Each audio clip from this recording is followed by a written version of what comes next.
Bonjour et bienvenue sur cette nouvelle vidéo, le deuxième épisode de la série présentant le lanceur Saturn V. Le second étage de la Saturn V s'appelle le S2. Avec les deux étages assemblés, le lanceur fait déjà environ 70 mètres de haut. Le S2 fait 24,9 mètres de long pour 10 mètres de large, donc même largeur que le S1C. On peut donc aussi faire le calcul approximatif de la contenance du réservoir avec la formule vue dans l'épisode précédent qui est de pi r carré fois la hauteur. Ici, pi fois 5 au carré fois 25, soit environ 1960 mètres cubes. Donc presque 2 millions de litres, mais bien sûr cela reste approximatif, étant donné que les réservoirs ne sont toujours pas confondus et qu'il y a la taille des moteurs et l'épaisseur du fuselage.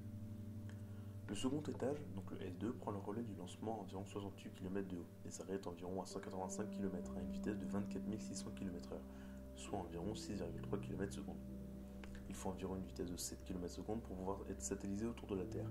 La satellisation est en fait le moment où notre trajectoire de chute libre est parallèle à la courbure de l'astre autour duquel nous nous sommes satellisés. En accélérant, notre trajectoire à la base parabolique va s'agrandir jusqu'au moment où elle sera parallèle à la courbure de l'astre, et à ce moment-là, on sera donc satellisé. Pour mieux comprendre cela, je vous conseille fortement de jouer au jeu Kerbal Space Program, qui est à la fois un très bon jeu et très explicatif.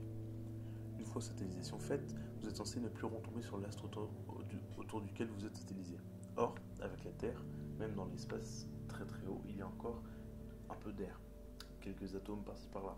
Donc il y a encore des micro-frottements qui vont vous faire ralentir. Pour agrandir votre trajectoire parabolique, il vous faut accélérer pendant un certain temps. C'est pour cela que les lanceurs spatiaux sont très puissants et par conséquent vont très vite. La vitesse de satellisation dépend de la taille et de la masse de l'astre autour duquel on s'orbite. Autour de la Terre, c'est environ 7 km par seconde. Les autres astres du système solaire qui ont des vitesses de satellisation plus fortes ou plus faibles que la Terre, ça dépend de la masse. Mars va avoir des vitesses de satellisation plus faibles, mais Jupiter beaucoup plus grosses. Le S2, donc le second étage, est motorisé par 5 moteurs J2, des moteurs dits cryogéniques. Ils ont pour carburant le dihydrogène et pour comburant l'oxygène.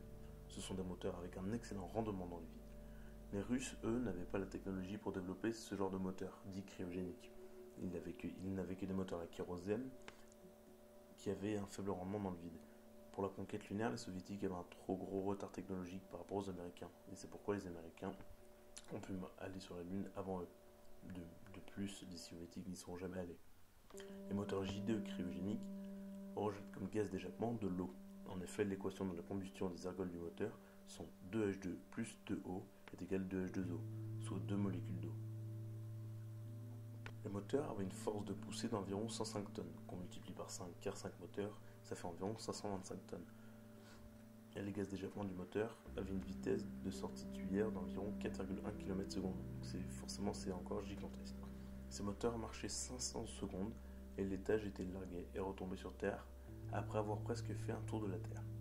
Ensuite, le S2 tombe sur Terre en brûlant dans les couches épaisses de l'atmosphère, car il tombe avec une vitesse, comme on l'a vu précédemment, de 24 600 km/h.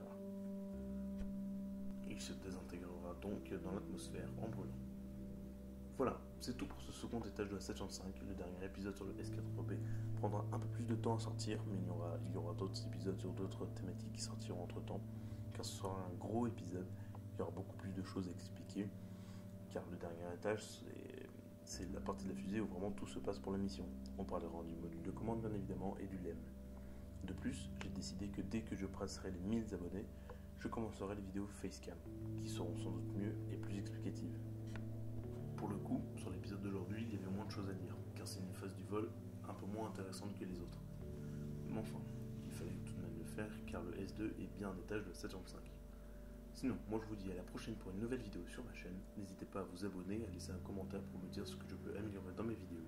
Allez, je vous dis à bientôt. C'était ScienceTech.